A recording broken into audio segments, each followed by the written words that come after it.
basis theorem for 2 weeks and ripped it off.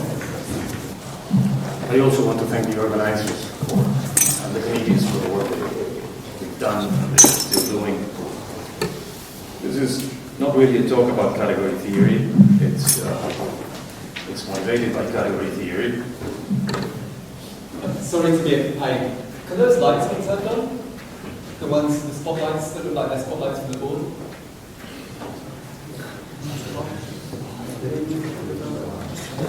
Yes, it's not very well visible.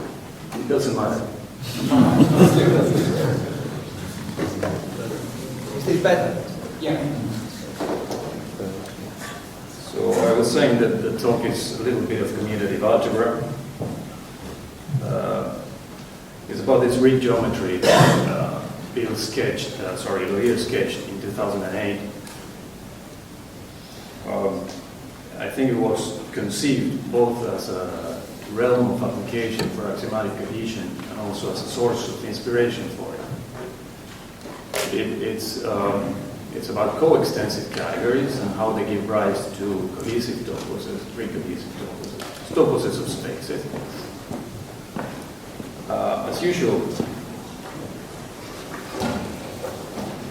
just as in the case that K-algebras for a field give rise to the usual toposes in algebraic geometry.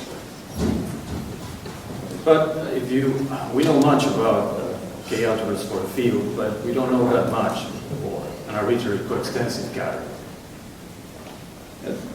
This is a typical thing with Hill's papers, but you're lost and then you read one of his papers and suddenly you can see the landscape. And now you're facing a collection of paths. But now you have to choose one and you have to walk it. So let me recall the more or less standard way to build the kind of toposes that we're interested in. You start with a small extensive category.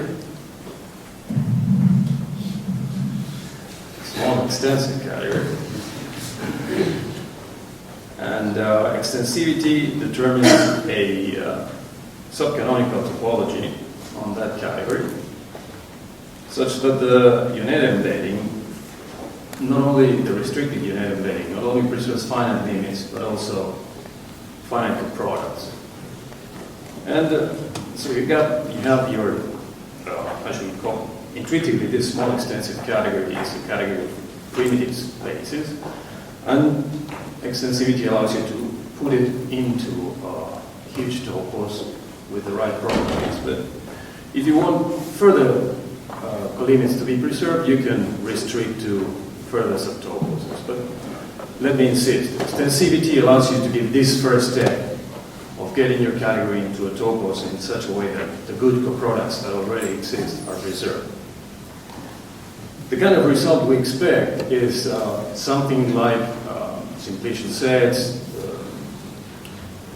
the topological topos introduced by Johnstone, the topos in algebraic geometry, the topos that Steve Audi discussed earlier this week, that kind of thing, in contrast with locality toposes or toposes of actions of a group, so more like the topos of spaces.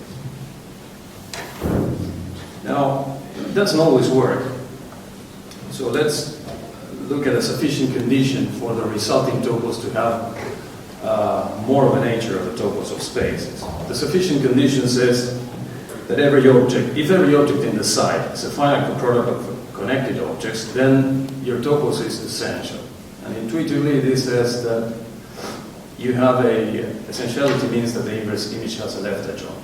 And this further left adjoint, you should think of it as a functor assigning to each space in the domain the resulting set of connected components. So I wrote it here just to remember, and I wrote here the opposite, which in the category of algebras, simply says that every algebra is a finite product of directly indecomposable objects. For example, if you take C to be finite posets or affine schemes or a base field, then you can apply these results. On the other hand, If you start with countable non-empty sets, non-empty sets, you get the morphological topos, but you don't have an essential geometric morphism. The same thing happens with affine infinity schemes. Now, notice, let's go back to one of the examples where the corollary is applicable. The category of affine schemes over a fixed field K requires Hilbert's Nullstellensatz to test the sufficient condition. So this very basic question of is every space a finite product of connected objects? When you try to prove it in a particular context, it might lead to a very non-trivial result, such as the basis theorem in the case of algebraic geometry. Now, what is algebraic geometry? Now, this has to remain between us. So algebraic geometry is the study of coextensive algebraic categories. And in order to do some of the extra work, I'm going to require that some full subcategory, essentially small, is also coextensive, inherits coextensivity from the algebraic category. So in particular, I'm going to require that the category of finitely presentable algebras is coextensive. It inherits coextensivity from the big category of algebras. And so if this happens, you can take the opposite of the category of finitely presentable algebras. I invite you to think of this category of the category of affine schemes associated to the algebraic category A, and then we can take the Gaeta topos, the topos I described in the previous slide, and then suitable subtoposes if you feel like it, always aiming at building a cohesive topos or a pre-cohesive topos. So, in this frame of mind, we are led to attempt to apply the result in the previous slide. So, recall this means that every object is a finite product of connected objects. But of course, now it's easier to ask the question directly in the category of algebras, which boils down to asking whether a finitely presentable algebra is a finite direct product of directly decomposable finitely presentable algebras. And this is the sort of problem I'm going to try to discuss. As I said, if you're working in the particular case of affine schemes, this follows from the basis theorem. But if you start with a different coextensive algebraic category, then something else needs to be done. Now, what about rig geometry as sketched in Bill's paper? Well, it's been long known that the category of rigs is coextensive. Recall that a rig is a set equipped with two commutative monoid structures. Let's call them addition and multiplication, and such that multiplication distributes over addition. This category is coextensive. In fact, it is a paradigmatic example of a coextensive category. Bill Levere and Steve Shanley introduced this category for that purpose, to have a paradigmatic example of coextensivity. What does Levere say in his 2008 paper? Well, he doesn't say it exactly like this, but he points our attention to algebraic categories together with a forgetful functor towards rig, and invites us to wonder whether the domain of this functor is coextensive. We don't have a general answer for that, but Bill gives partial answers to this question and also several examples with some emphasis on varieties of the coextensive category 2 over rig, where 2 is the distributive lattice with 2 elements. So in other words, this is the category of rigs with idempotent addition. So now I would like to prove a basis theorem that will allow me to mimic this very first step that is performed in classical algebraic geometry to obtain an essential topos embedding affine schemes. The first thing we need to observe is that in rigs, congruencies and ideals need not be the same thing. But ideals still play a role, and it's enough for what I need to do. Yet another thing we need to observe is that that if you have an ideal and you take its quotient and then you take its kernel, then what you get might be slightly bigger. So we are led to consider the ideals that are saturated in the obvious sense, namely that if you take the quotient and the kernel, then you get the same thing. Now, this is something that doesn't happen in classical algebra geometry. The saturated ideal is essentially finitely generated if it is the saturation of a finitely generated ideal. Okay? To take care of this kind of things when not every ideal is saturated. So easily one sees that a finitely generated saturated ideal is essentially finitely generated, and in the category of rings the converse holds simply because all ideals are saturated. But now that we have identified this issue with saturation, following the usual ideas, one can prove the following analog of the classical result, which says that every increasing sequence of saturated ideals is stationary if and only if every saturated ideal of the ring in question is essentially finitely generated. And so we're going to say that the rig A is Noetherian if these equivalent conditions hold. And here's something else. We're going to say that it is strongly Noetherian if every saturated ideal of A is finitely generated, which sounds strong. Now we arrived at the connection with these things in a Noetherian ring, just as in the classical case. You cannot have infinite decompositions, because any decomposition will give you an increasing sequence of ideals, and so if they have to stabilize, then you cannot be infinite. So we are led to consider sufficient conditions for Noetherianity. Right? Now, in any rig determines a preorder, defined like this. You say that an element in a rig is below another one, if and only if the difference exists. It's just what you expect. It is co-discrete in rings, that's why it doesn't appear in the classical literature. But if you take a distributive lattice as a rig, then this preorder I'm defining here is just the underlying poset of the distributive lattice. And we are going to say that an ideal is lower closed. You know this. But notice that lower closed implies saturated. And that's important to keep in mind. Right? Don't try to think about it, just absorb it. It's very easy. And this is the main thing. If this rig K is such that every lower closed ideal is finitely generated, then so is every lower closed ideal of the free K algebra on 1 generated.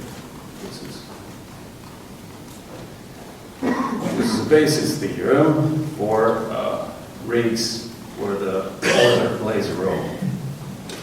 Now let's concentrate on the coextensive category of rigs under 2. Recall this is just the same as rigs with idempotent addition. As a corollary of the result in the previous slide, we obtained that if K is strongly Noetherian, is a strongly Noetherian 2 rig, then so is the free K algebra 1 generated. And recall that a rig is strongly Noetherian if every saturated ideal is finitely generated. And in a 2 rig, saturated is the same thing as lower closed, so this result follows easily from the previous one. Now you might be suspicious about this, because do you know any strongly Noetherian 2 rig? This strong Noetherianity is a very strong condition, but we can apply it to 2, which has very few ideals, so that won't be a problem.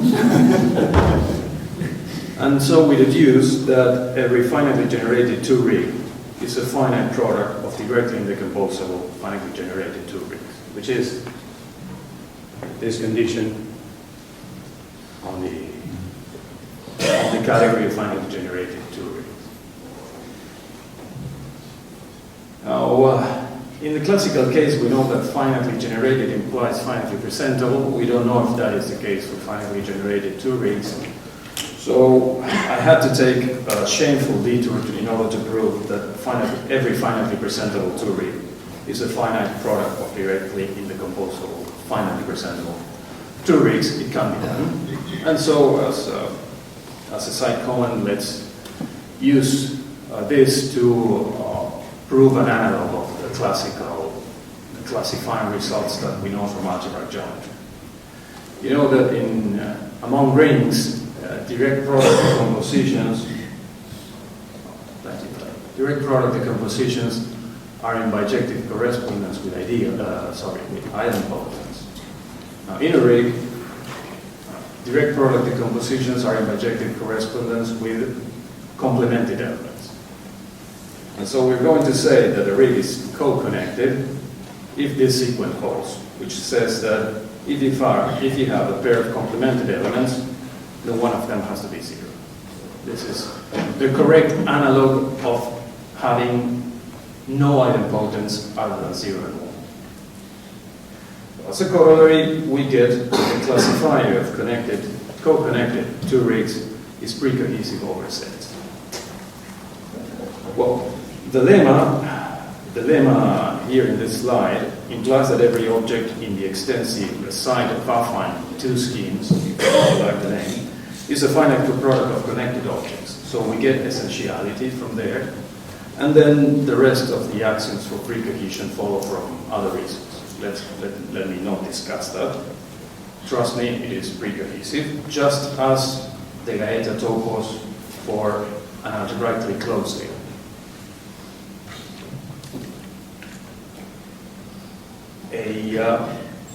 Some of the things work here because being two rings, a co-slice category, makes the algebra very similar to the classical case. In particular, free algebras are algebras of polynomials, with restricted coefficients, of course, but polynomials in the end. Now let's look at a case where that doesn't hold. Bill doesn't give a name to this variety, but let's call them integral.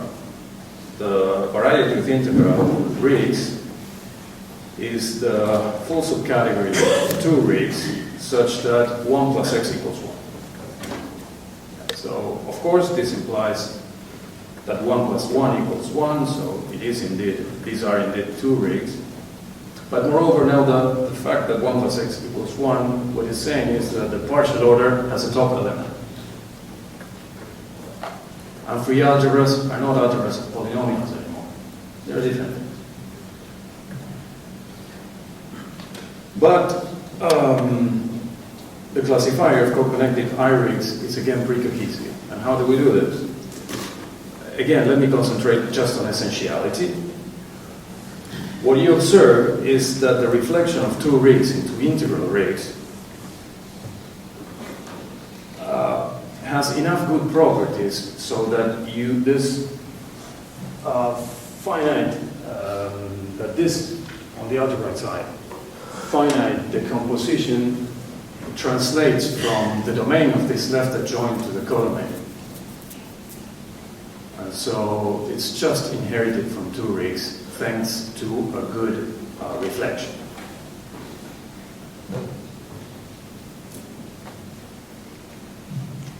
Yeah. Now I'd like to do something else. I'd like to give an application of this basis theorem to an algebraic category of rings that is whose addition is not idempotent. Yeah, notice why is this interesting? Because the theorem was proved for rings with idempotent addition, but these rings I'm about to introduce don't necessarily have idempotent addition. Anyway, a ring is positive if 1 plus x is invertible for every x. This can be described with operations and equations, so this is indeed an algebraic category. The terminology comes from this paper by Stromikovsky and Saladowski called The Generalization of Maximal Ideals Method of Stone and Gelfand. It's from 1955. They're also called real rigs in a more recent message by the review to the categories list. Let's go through it. Bill says, I believe that Grothendieck's point of view could be applied to real algebraic geometry as well in several ways, including the following. Noting that within any topos, the adjoint is available, which assigns the ring R-1 to any ring R, let us concentrate on the needed nature of positive quantities R. To include the advantages of differential calculus based on nilpotent elements, let us allow that the idea of all elements having negatives can be non-trivial, and indeed include many infinitesimal, without disqualifying R from being non-negative. So, you can consider those x such that x is below 0, where this is the pre-order I introduced earlier before. In a distributive lattice, this is of course just 0. In a positive I-rig, this may have other things. Of course, if it has a -1, the positive rig collapses, but it can have nilpotence without the ring collapsing. Indeed, you can take the free positive rig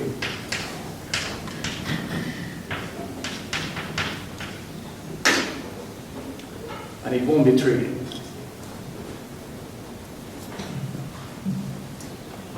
Yeah, I already said this.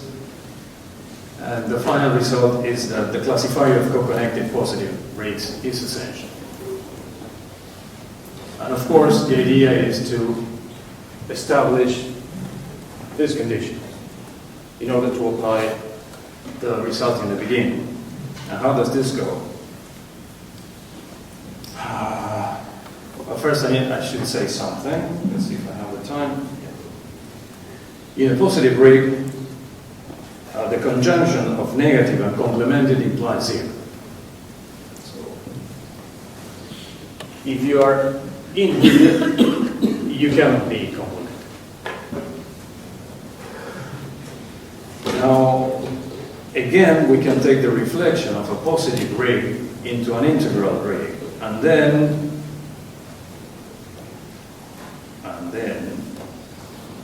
I didn't introduce what P is. Oh.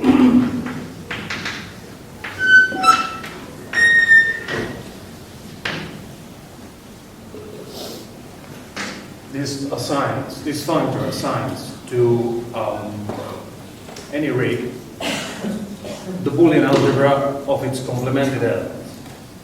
And the geometric way to think of this is that it assigns to a space in the Boolean algebra of decompositions, of product decomposition. So what I need to say then is that if you apply P to the reflection into integral rigs, what you get is a monic map. And so, since the left adjoint preserves finite presentability, so we get that for a finitely presentable positive A, finiteness of P LA implies finiteness of PA, because this is monic, and so the number of complemented elements in A is finite, and that's. Thank you.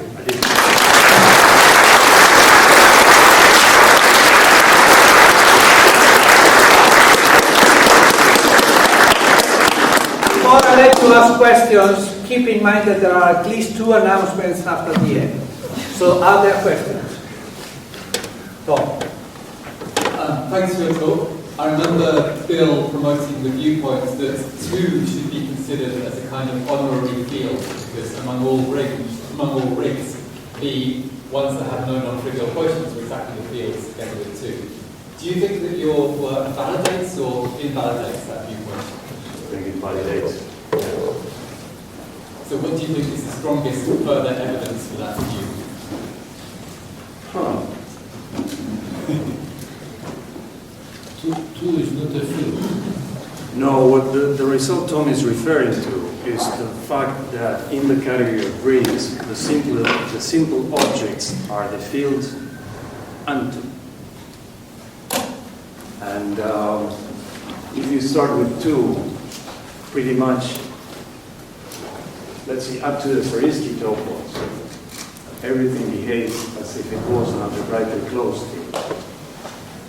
And it has been a useful guide for doing all these things. If a guide is too useful, it's sort of justified. I could give you more details, but it will take more time. There is a question here. Okay. Yes. John. Well, when you said distributive with respect to addition, Yeah. I know between us that you also mean distributive with respect to zero, of course. Yes. I want to say something else. I do admire this work of Bill and of yourself. Nevertheless, you never mentioned semi-rings. And Sure. there is a literature about semi-rings. I think it should be mentioned. This is just commutative semi-rings. Another thing,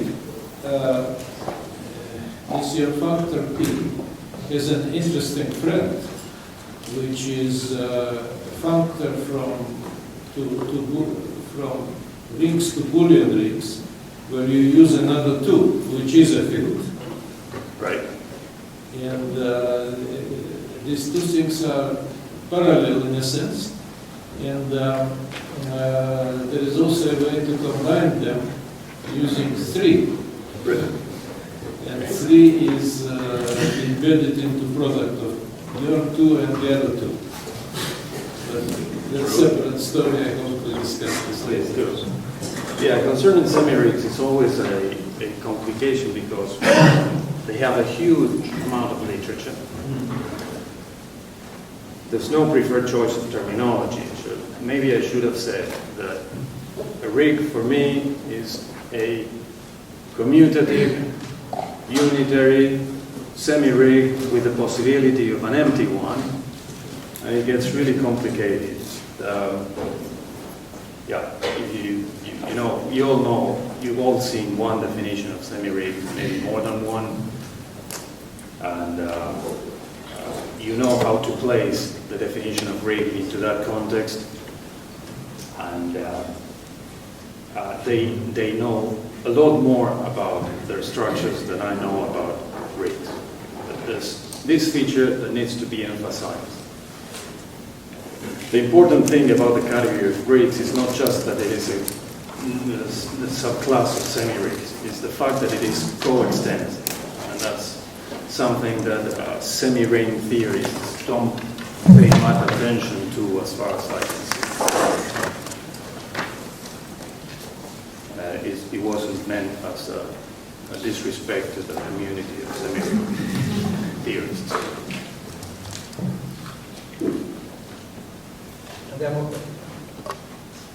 Thank you for the great talk. We focused here a lot on the connectivity spaces, the kinds of spaces that are determined by the extensivity. These connectedness are measured by data to be distinguished from mapping into discrete discontinuous sets. I've thought about what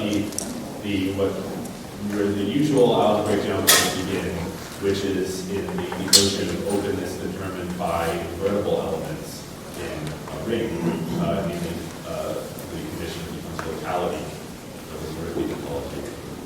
How that relates to your result. It